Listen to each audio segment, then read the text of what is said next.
ಜೈ ಹೋ ಅಣ್ಣ ವಿಶೇಷ ಕಾರ್ಯಕ್ರಮಕ್ಕೆ ಮತ್ತೊಮ್ಮೆ ತಮಗೆಲ್ಲ ಸ್ವಾಗತ. ನಮ್ಮ ಜೊತೆಗಿದ್ದಾರೆ ಮಾತನಾಡುವ ಬೊಂಬೆ ಇಂದುಶ್ರೀ ಜೊತೆಗೆ ಅಣ್ಣ ಹಜಾರೆ ಕೂಡ ನಮ್ಮ ಜೊತೆಗೆ ಮಾತಾಡ್ತಾ ಇದ್ದಾರೆ. ಸೊ ಅಣ್ಣವರೇ, ನಾನು ನಿಮ್ಗೆ ಒಂದು ನೇರವಾದಂಥ ಪ್ರಶ್ನೆನ ಕೇಳಲೇಬೇಕು. ಯಾಕಂದರೆ ಈಗೇನು ಇಷ್ಟೊಂದು ದೊಡ್ಡ ಪ್ರಮಾಣದಲ್ಲಿ ನಮ್ಮ ರಾಜಕಾರಣಿಗಳು ಗಂಟು ಹೊಡೆದು ಬೇರೆ ಬೇರೆ ದೇಶದಲ್ಲೇನು ಗಂಟು ಇಟ್ಟಿದ್ದಾರೆ ಸರಿಯಾಗಿ ದೊಡ್ಡ ಗಂಟನ್ನು, ಸೊ ಅದನ್ನು ವಾಪಸ್ ತರುವಂಥ ನಿಟ್ಟಿನಲ್ಲಿ ಸಾಕಷ್ಟು ಚರ್ಚೆಗಳಾಗ್ತಾ ಇದೆ.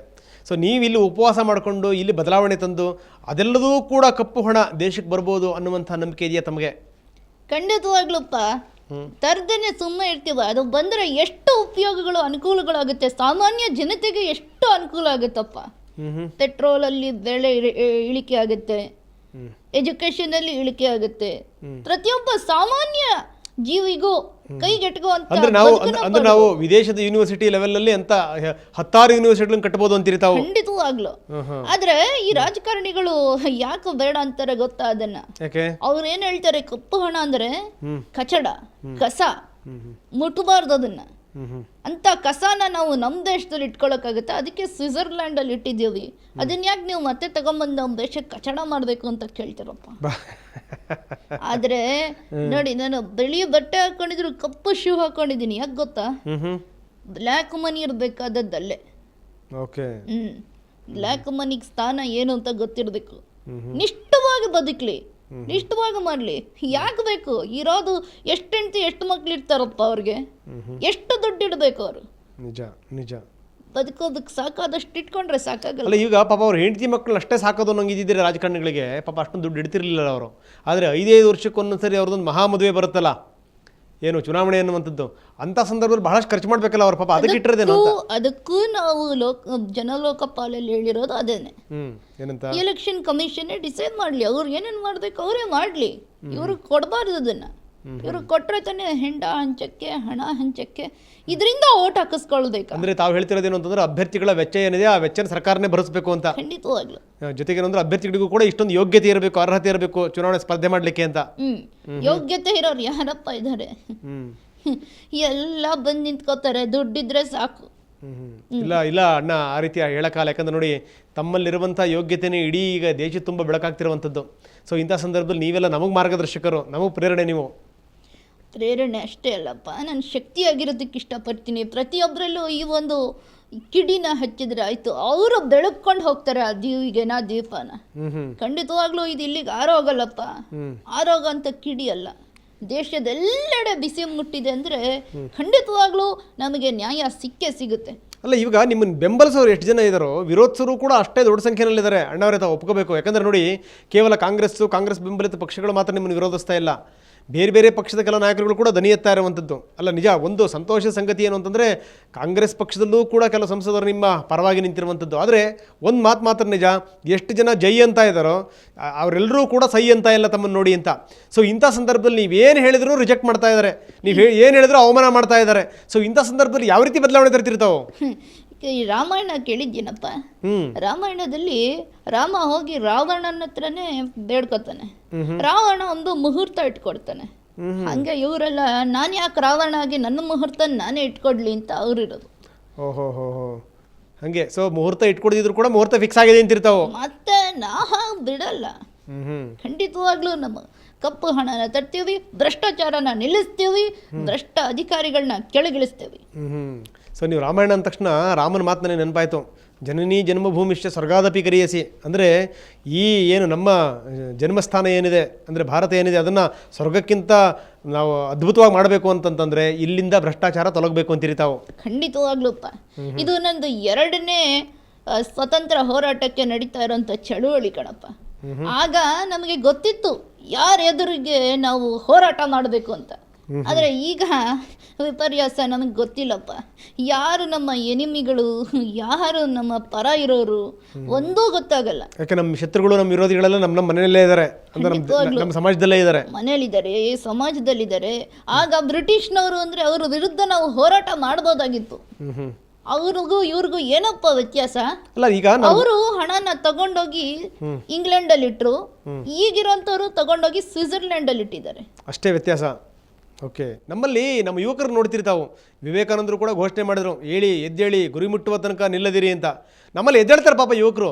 ಎದ್ದಂತವ್ರು ಮತ್ತೆ ಮಲ್ಕೊಂಡ್ಬಿಡ್ತಾರೆ. ಮಲಗಲ್ಲಪ್ಪ. ಈ ಸತಿ ಎಷ್ಟು ಮಟ್ಟಕ್ಕೆ ಗೆದ್ದಿದ್ದಾರೆ ಅಂದ್ರೆ ಇದು ಮಲಗದೇ ಇರೋಂಥದ್ದು. ಯಾರೊಬ್ಬರಿಗೂ ನಿದ್ದೆ ಬರಲ್ಲಪ್ಪ ಈಗ, ಖಂಡಿತವಾಗ್ಲು.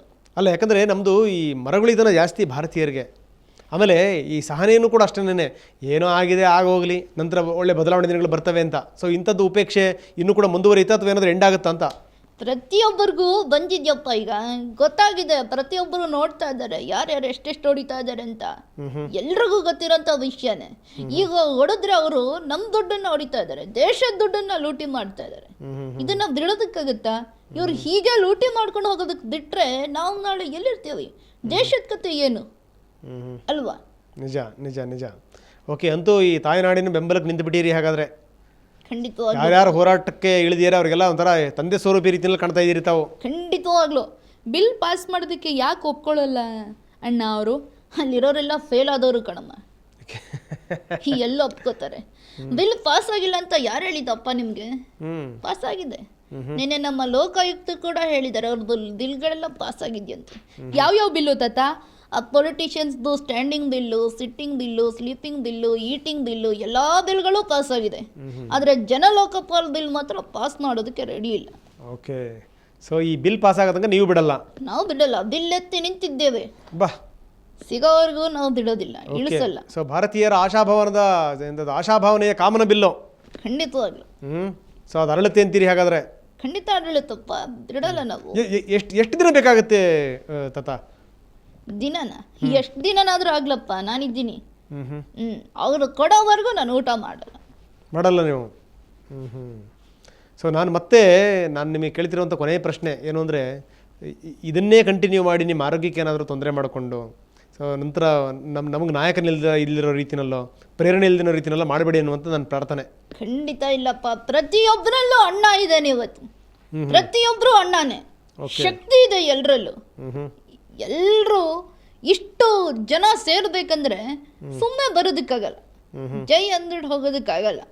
ಸುಮ್ಮನೆ ಯಾರೋ ಬಂದು ಅವರಲ್ಲಿ ಆ ತನ್ನ ಅನ್ನೋದಿದ್ರೆ ಮಾತ್ರ ಬರೋದಕ್ಕಾಗತ್ತೆ, ಮಾಡೋದಕ್ಕಾಗತ್ತೆ. ಖಂಡಿತವಾಗ್ಲೂ ಇಷ್ಟು ಕಿತ್ತು ಎದ್ದಿದೆ ಅಂದಮೇಲೆ ನಮಗೆ ನ್ಯಾಯ ಸಿಗುತ್ತೆ. ಜನ ಲೋಕಪಾಲ್ ಬಿಲ್ ಪಾಸ್ ಆಗೇ ಆಗುತ್ತೆ. ಓಕೆ, ನೀವು ಹೇಳ್ತಿರೋದೇನು ಅಂದರೆ ಜನಗಳಿಗೆ ಅಣ್ಣವರಿಗೆ ಜೈ ಎಂದು ಬಿಡಿ, ಅಣ್ಣ ಇದ್ದಾರೆ ನೀವು ಮುಂದೆ ನಡಿ ಅಂತ ಹೇಳ್ತೀರಿ ನೀವು? ಇಲ್ಲಪ್ಪ, ನಾನು ಅವ್ರ ಜೊತೆಲಿದ್ದೀನಿ ಅಷ್ಟೇ. ಅವರು ನನ್ನ ಜೊತೆಲಿದ್ದಾರೆ, ನಾವು ಅವ್ರ ಜೊತೆಲಿದ್ದೀವಿ. ಪ್ರತಿಯೊಬ್ಬರು ಹೋರಾಟ ಮಾಡ್ತಾ ಇದ್ದೀವಿ. ಈ ಹೋರಾಟಕ್ಕೆ ಫಲ ಸಿಗೋವರೆಗೂ ಉಪವಾಸ ಮಾಡ್ತೀವಿ. ಓಕೆ, ಕೊನೆಯದಾಗಿ ನಮ್ಮ ವೀಕ್ಷಕರಿಗೆ ಏನು ಹೇಳಕ್ ಬಯಸ್ತೀರಿ ತಾವು? ನಾನು ಹೇಳೋದು ಇಷ್ಟೇ ಕಣಪ್ಪ, ಪ್ರತಿಯೊಬ್ಬರು ಅವನು ಕರಪ್ಟು ಇವನು ಕರಪ್ಟು ಅಂತ ಹೇಳೋ ಬದಲು ನಾನು ಸರಿಯಾಗಿರ್ಬೇಕು. ನಾನು ಯಾವತ್ತು ಸ್ವಚ್ಛಂದವಾಗಿ ಬಾಳ್ತೀನೋ ನಮ್ಮ ಮನೆನ ಫಸ್ಟ್ ಕ್ಲೀನ್ ಮಾಡ್ಕೋಬೇಕಪ್ಪ, ದೇಶ ಕ್ಲೀನ್ ಮಾಡೋಕ್ಕೆ ಮುಂಚೆ. Okay, thank you very much ಅಣ್ಣ ಅವ್ರು ಇಲ್ಲಿ ತನಕ ಬಂದು ಮಾತಾಡೋದಕ್ಕೆ. Thank you. ಜೈ ಲೋಕಪಾಲ್ ಬಿಲ್. ಓಕೆ, ಇಂದು ನಾನು ಕೊನೆಯದಾಗಿ ನಿಮ್ಮೊಂದು ಪ್ರಶ್ನೆ ಕೇಳ್ತೀನಿ. ಏನು ಅಂದರೆ, ಯಾವಾಗಲೂ ನಮ್ದು ಯಾವುದೇ ಒಂದು ಕಲೆ ಆಗಲಿ, ಅದು ಪ್ರಸ್ತುತ ಸಮಸ್ಯೆಗಳನ್ನು ಹಿಡ್ಕೊಂಡು ನಾವು ಜನಗಳಿಗೆ ಮುಟ್ಸ್ಲಿಕ್ಕೆ ಹೋದರೆ ಮಾತ್ರ ಅದಕ್ಕೊಂದು ಸಾರ್ಥಕತೆ ಬರುವಂಥದ್ದು. ಅಂಥ ಕೆಲಸವನ್ನು ನೀವು ಮಾಡ್ತಾ ಇದ್ದೀರಿ ಅಂತ.